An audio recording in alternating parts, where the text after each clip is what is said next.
Yesu ashimwe, ndabasuhuje inshuti z'umusaraba, kandi tubahaye ikaze mu kiganiro The Powers Hope. Muri kumwe nanjye Byiringiro Thierry. Mwari musanzwe mwumva ikiganiro mu buryo bwa audio, ariko dushimye Imana ko yemeye ko tubasha kubonana mu buryo bw'amashusho. Imana ihabwa icyubahiro. Reka rero dutangirane dusenga Imana. Aho uri hose udufashe tubashe gusenga Imana muri kano kanya. Uwiteka Mana yacu, turagushimye kuri umukozi w'umuhanga, tugushimiye ko izina ryawe ari ryiza, ubereye maso abakubaha kandi bakumvira.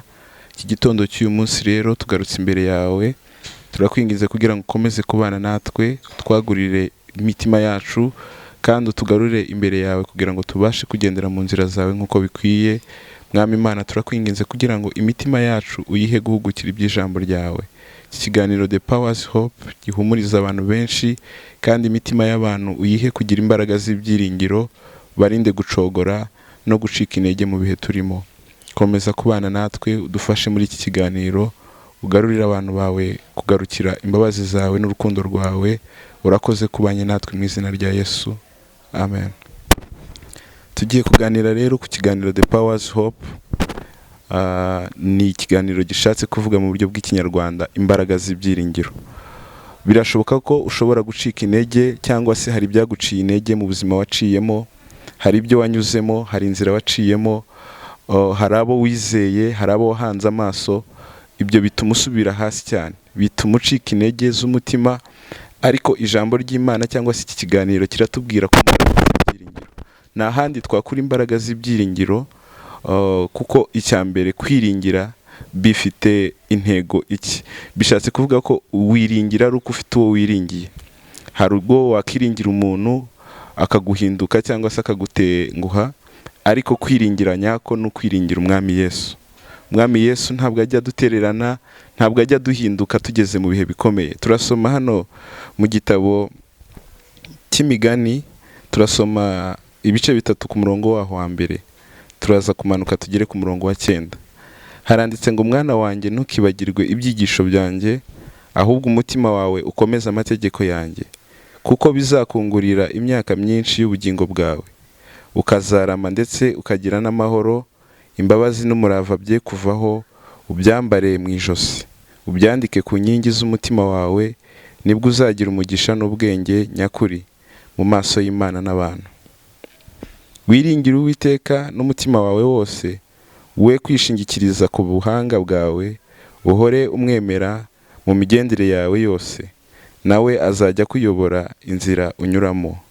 Niwishime ubwenge bwawe, ujye wubaha Uwiteka kandi uve mu byaha. Bizatera umubiri wawe kuba mutaraga, ukagira imisokoro mu magufwa yawe. Wubahisha Uwiteka ubutunzi bwawe n'umuganura w'ibyo wunguka byose, nibwo ibigega byawe bizuzuzwa kandi imivure yawe izasendera imitobe. Mwana wanjye, ntuhinyure igihano cy'Uwiteka, kandi ntiwiyinubire nuko yagucyashye. Amen. Hari ubwo ushobora kuba waranyuze mu bintu bikomeye ukibwira ko Imana yakuretse, ariko Imana ntabwo yakuretse. Imana iri kumwe nawe. Ijambo ry'Imana riratubwiye ngo ntiwinubire igihano Uwiteka yagucyashye. Uwo ukunda uramucyaha ukamugarura mu nzira, kugira ngo bibashe no kumwigisha isomo, abashe no gukomera ku munsi mubi. Dufite hano imfashanyigisho itubwira uburyo umuntu ashobora guhura n'ibigeragezo bikamugeraho, ariko Uwiteka akamubera amaso kugira ngo bya bigeragezo azabashe kubivamo. Turabona hano hariho umugabo wari uriho, yarasigaye mu mitungo y'iwabo, asigarana gakondo y'iwabo, ariko bari abantu batishoboye, abantu bacishijwe bugufi b'abakene. Ahantu yari atuye byaje kuba ngombwa ko haza gutura undi muntu w'umutunzi, aturana nawe. Uyu mugabo yari afite abana basaga hafi 10, afite udutungo yoroye aho ngaho. Wa mutunzi byabaye ngombwa ko akubaka ku marembo ya wa mugabo w'umukene. Umutunzi rero amaze kubaka, byaramubangamiye cyane guturana n'uyu muntu w'umutindi. Abazaga kumusura baparikaga ku marembo y'uwo mutindi, babona uburyo abayeho, babona ibintu bitanejeje, bidafite isura nziza. Uyu mutunzi yagerageje uburyo ki bwose yakimura uyu mukene, ariko umukene aramubwira ngo ntabwo nshobora gusiga aha hantu nagabiwe n'iwacu, uko byagenda kose tuzahabana. Umutunzi agerageza uburyo ki bwose azamwimura, ariko biranga. Byaje kuba ngombwa rero ko uyu mutunzi ashaka uburyo ki agambanira uyu mukene. Hari igihe mu buzima tubayeho ubana n'umuntu ukagira ngo bimeze gutya, ariko utashobora kumenya neza ibiri muri imbere muri we mu mutima we. Uyu mukene we yakomeje kwibera aho ngaho. Umutunzi ategura igikorwa, ahamagara abantu bari baturanye muri quartier mu buryo bwo kubaremera ubuzima, arababwira ati muze mbafashe batangirira ubuzima. N'uyu mugabo w'umukene yari arimo bari baturanye nawe araza abahereza business yari yabateguriye, arababwira ati noneho ngiye kubahereza business, buri muntu ndajya muhereza amashati, twandikirane amasezerano, muzanyishyure nyuma dukurikije amasezerano twandikiranye. Ariko aza kuza gukoramo akagambane, abandi abahera amashati ku mafaranga makeya, bamwe yabahereye ku mafaranga 300, ariko ageze kuri wa mugabo baturanye w'umukene amuhera ishati imwe 500.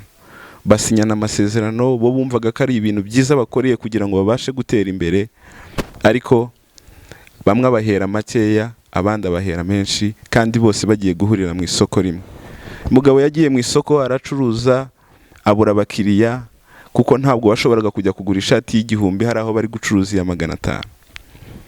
Ndetse ubuzima busubira hasi, abana bicwa n'inzara, kuko Satani yari yamugambiriye mu migambi. Uyu mutunzi yari yamugendeye